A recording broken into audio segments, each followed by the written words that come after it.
Hi guys, నేను ఒక job హోల్డర్ని. నాకు డైలీ ఎన్ని సిచ్యువేషన్లు ఎదురవుతాయో, ఎన్ని స్ట్రగుల్స్ ఎదురవుతాయో ఈరోజు మీకు వివరించబోతాను. చాలామంది అనొచ్చు చాలా ఈజీ, జాబ్ చేసిన వాళ్ళందరూ హ్యాపీగా బతుకుతారు, ఓకే లైఫ్ సెటిల్ అయిపోయింది అని అనుకుంటారు. కాకపోతే దాని వెనక చాలా కష్టం ఉంటుంది.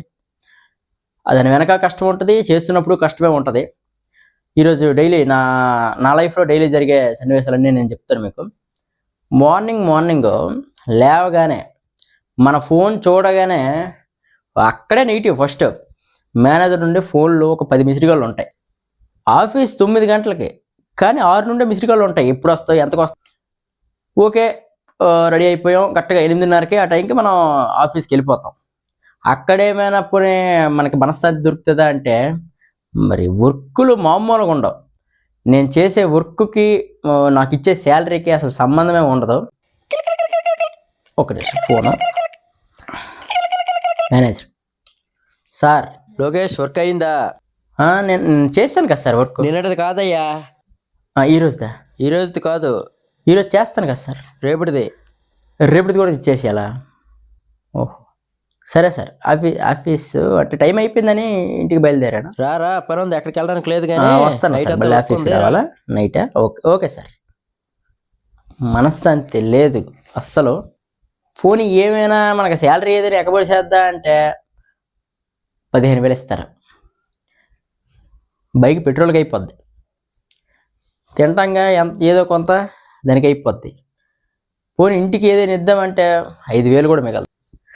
చాలా కష్టపడి చదువుతాం. మనకి 100కి 90 మార్కులు వస్తే చాలు. ఇంట్లో అబ్బా మా కొడుకు బాగా చదువుతాడు, గవర్నమెంట్ జాబ్ సూపర్, జాబ్ కొడతాడు అనేసి అప్పటి నుండే లేపుతారు మనల్ని. మనము దానికోసం కష్టపడి చదువుతాం. మరి ఎంజాయ్మెంట్ ఆపేయాలి కదా మనం చదవాలన్నప్పుడు. ఎంజాయ్మెంట్లు ఏమి ఉండవు, చదువుతాం.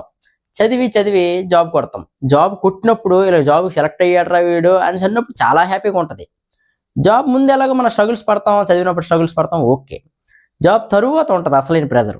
ముందంతా ఏముంటుందో, జాబ్ వస్తుంది రాదా ఆ టెన్షన్ కన్నా జాబ్ వచ్చిన తర్వాత మేనేజర్ ఏమంటాడో, అసలు నేనే తప్పులు చేస్తానో, ఎన్ని వర్క్లు ఉంటాయి, అవన్నీ ఆ బోల్డ్ టెన్షన్లు ఉంటాయి.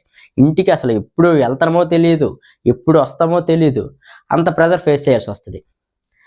ఇదంతా వదిలేస్తే చాలామంది అంటూ ఉంటారు, నీకేంట్రా జాబు సూపరు, మీకు శాలరీలు ఆ ఏసీ రూమ్లో ఆఫీస్లో కూర్చొని కంప్యూటర్ ముందు కొట్టేస్తారు అంటే చూడడానికి చాలా బాగా కనిపిస్తుంది, చాలా దారుణంగా ఉంటుంది. ఒకడు అన్నాడు నిన్నే, ఏంట్రా దీపావళి బోనస్ అందిందా అని అంటే 2,000 ఇచ్చారు బ్రదర్. చాలా దారుణం. 2,000 ఇచ్చి మనకు ఒక డబ్బా అంటే 50 గ్రాములు కాజు, 50 గ్రాములు పిస్తా, ఇవి మిక్స్ చేసి ఇంత డబ్బా ఇస్తారు. అందులో ఇన్ని డ్రై ఫ్రూట్స్ ఉంటాయి. దీపావళి బోనస్ 2,000. అది కొంచెం ఆలోచించి కొంచెం డెసిషన్ తీసుకోండి. కొంచెం మంచి జాబుల్లో జాయిన్ అవ్వండి. కొన్ని జాబులు ఉంటాయి, ప్రైవేట్ జాబులు, ఉదయం 9కి వెళ్ళి మళ్ళీ నైట్ 9-12 గంటలు రుద్ది అప్పటికి పని అవ్వకపోతే ఒక 12 వరకు ఉంచి మిమ్మల్ని తాట తీసేస్తారు. కొన్ని ఉంటాయి ప్రైవేట్ కంపెనీస్, చాలా దారుణంగా ఉంటుంది. ఎక్స్పీరియన్స్తో చెప్తాను, జాగ్రత్త. హాయ్ గైస్, నేను ఒక ఇన్ఫ్లుయెన్సర్ని. నా లైఫ్లో డైలీ జరిగే సిచ్యువేషన్స్ అండ్ హ్యాపీ మూమెంట్స్ గురించి మీకు డిస్కస్ చేయబోతాను. ఎందుకు హ్యాపీ మూమెంట్స్ అంటానంటే చివరి వరకు చూడండి, మీకే అర్థమవుతుంది.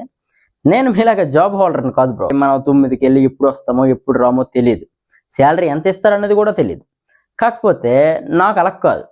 నేను ఒక వీడియో పెడితే అది వైరల్ అయితే చాలు, మీ నెల శాలరీ మొత్తం నాకు ఒక్క రోజులో వస్తుంది. నిజంగా చెప్తాను, నాకే చదువు రాదు. ఇది దేనికిరా పనికిరాడురా, దేనికి అసలు పనికిరాడురా అన్నాడు మీకన్నా ఎక్కువ సంపాదిస్తాడు. ఏట్రా అసలు ఏం చెయ్యడు, ఊర్లోనే తిరుగుతుంటాడు, ఎలా ఈ డబ్బులు వస్తున్నాయి అంటే, వాళ్ళు తిరిగినప్పుడు ఖాళీగా తిరుగుతారు కానీ వాళ్ళ మైండ్లో బోల్డ్ రన్ అవుతాయి. ఎప్పుడు మనీ మైండ్ ఉంటుంది. ఫస్ట్ ఏం చేసి డబ్బులు సంపాదిద్దామని అనుకుంటారు. నేను అలాంటి చాలామంది అది ఎలాగైనా సంపాదించాలి అని అనుకుంటే ఎలాగైనా సంపాదించవచ్చు, బోల్డ్ దారులు ఉన్నాయి. చెప్తాను కదా నా డైలీ వేస్. నేను తెల్లవారి 9:30-10కి లేస్తాను బ్రో.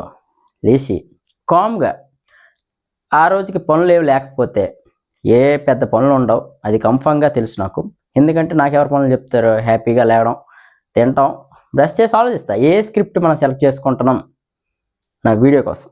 ఏ స్క్రిప్ట్ సెలెక్ట్ చేసుకొని దాని గురించి కొంచెం ఒక 10-15 నిమిషాలు కొంచెం బుర్ర పెట్టి ఆలోచించి దాని నుండి మనం క్లారిటీగా వీడియో తీసుకొని అప్లోడ్ చేస్తా. నార్మల్గా ఎర్నింగ్స్ వస్తాయి. ఒకవేళ లేదు బ్రో మీకు డైలీ వీడియోస్ పెడితే డబ్బులు వస్తాయి కానీ ఒక్కొక్కసారికి అంత రావు కదా బ్రో, మీరు అంత అంటారు రైట్. అది మీకు దీపావళి బోనస్ ఎంత ఇస్తారో 2,000-3,000 ఇస్తారు. నాకు ఆ బోనస్ ఒక్క వీడియో వైరల్ అయితే మీ సంవత్సరం శాలరీ కూడా వచ్చేస్తుంది ఒకేసారి. అంటే ఏదో మీరు చదవకూడదు, ఓన్లీ ఇన్ఫ్లుయెన్స్ దారిలోనే వెళ్ళాలంటే అది కరెక్ట్ కాదు. మీకు ఇష్టం వచ్చింది చేయండి. నేను ఇచ్చే మెసేజ్ ఏంటంటే అదే, నేను ఇది చేస్తాను మీరు ఇదే చేయండి అని అన్నా. మీకు ఇష్టం వచ్చిన దారిలో ఉన్నాడండి. స్టడీయే కాదు, దీంట్లోనే మీరు ఏ టాలెంట్ ఉంటే ఆ టాలెంట్ చూపించండి. దానికోసం ఈ వీడియో చేస్తాను. అది బ్రాండ్ ప్రమోషన్స్ ఉంటాయి మాకు. ఒక కొలాబరేటివ్ వీడియో చేస్తే దగ్గర 20,000-30,000 ఇస్తారు. ఇంకో విషయం, ఏ గవర్నమెంట్ జాబుల్లోనైనా సరే రేపు అనగా సడన్ సర్ప్రైజ్గా ఒక ఏదో పెళ్ళికి ఎవరో పిలిచారు ఫ్రెండ్స్, మనం పెళ్ళికి వెళ్ళాలి, సెలవులు అడిగితే సెలవు ఇవ్వరు. 5 రోజుల ముందు మెయిల్ పెట్టాలి. మెయిల్ పెడితే ఆడు అప్రూవ్ చేస్తే ఏమో చెప్పలేము 5 రోజుల ముందు. ఒకవేళ అప్రూవ్ చేయకపోతే కామన్ డ్యూటీ చేసుకోవాల్సిందే. అది నేను అలా కాదు. రేపు పెళ్ళి ఉందంటే నేను ఈరోజు వెళ్ళిపోతా, ఫుల్ ఖాళీగా ఉంటుంది. నాకు ఎప్పుడు నచ్చితే అప్పుడు సెలవు తీసుకుంటా. అది నా ఆఫీసులకు ఫీల్ అవుతాను నేను. ఇష్టం ఉంటే రండి బ్రో చేసుకుందాం, నచ్చింది చేయండి, అది మెయిన్ ఇంపార్టెంట్. చదవండి, గట్టిగా చదవండి, జాబ్ కొట్టండి, మీకు ఇష్టం వచ్చింది చేయండి, కాదనట్లేదు. ఒకవేళ మీకు చదువు ఎక్కట్లేదు, మీ మైండ్కి మీకు తెలిసిపోద్ది, అప్పుడు మీలో ఏ టాలెంట్ ఉందో అది చూపించండి, కలిసి గ్రో అవుదాం. డబ్బులు సంపాదించాలంటే బొచ్చుడు దారిలో ఉన్నాయి, మీరే టెన్షన్ పడకండి. మెయిన్ అది. ఇందులో కామెడీ ఎత్తుక్కోకండి. ఈ వీడియోలోన నేను ఒక చిన్న మెసేజ్ దీంట్లో చెప్తామని ఈ వీడియో చేస్తాను. చాలామందిని చూశాను, నేను వచ్చాను, కొన్ని డ్యూటీస్ వచ్చాను. బోల్డ్ తేడా అనిపిస్తుంది. ప్రతిరోజు అప్పుడే టైం అయిపోయిందా, ఇప్పుడు డ్యూటీకి వెళ్ళాలా అనిపించిన రోజులు కూడా ఉన్నాయి. చాలా రోజులు, అంటే నేనే కాదు ప్రతి ఒక్కరు అదే ఫీల్ అవుతారు. ఇప్పుడు అలా కాదు, నాకు నచ్చినప్పుడు నేను కెమెరా ఆన్ చేస్తాను, నచ్చినప్పుడు వీడియో ఇలా చేస్తాను, నచ్చినప్పుడు ఎడిట్ చేస్తాను, నచ్చినప్పుడు అప్లోడ్ చేస్తాను. అది క్లిక్ అయిందా దేవుడి దగ్గర డబ్బులు వస్తాయి, లేదంటే ఇంకో వీడియో చేస్తాను. ఎక్కడ తగ్గే ప్రసక్తే లేదు. అదే కాంప్రమైజ్ అవ్వను. ఫస్ట్ ఆఫ్ ఆల్ కాంప్రమైజ్ అవ్వను. నాకు నచ్చింది నేను చేస్తాను, ఎంజాయ్ చేసుకుంటూ వెళ్తాను. రేపు పొద్దున్న ఏదైనా టూర్ ఉందంటే నేను ఖచ్చితంగా వెంటనే నేనే ముందుండి నేనే ప్లాన్ చేసుకొని నేనే వెళ్తాను. అదే సిక్కెట్ లేని మనుషులు వెళ్ళాలన్నా ఒక పర్మిషన్ తీసుకోవాలి, ఆఫీస్లో సెలవు ఇవ్వరు. హ్యాపీగా ఉండండి, ఎంజాయ్ చేయండి, దాని తర్వాత మనం ఇష్టమైన వర్క్ చేసుకోండి. బై. ఇంతటితో ఈ వీడియో సమాప్తం. మెసేజ్ కాకపోతే దీన్ని సీరియస్గా తీసుకోకండి, కొంచెం అర్థం చేసుకోండి. బై. ఈ వీడియో లైఫ్లో నేనేమి సాధించలేను అని రాంగ్ డెసిషన్స్ తీసుకున్న వాళ్ళ కోసం డెడికేట్ చేస్తున్నాను.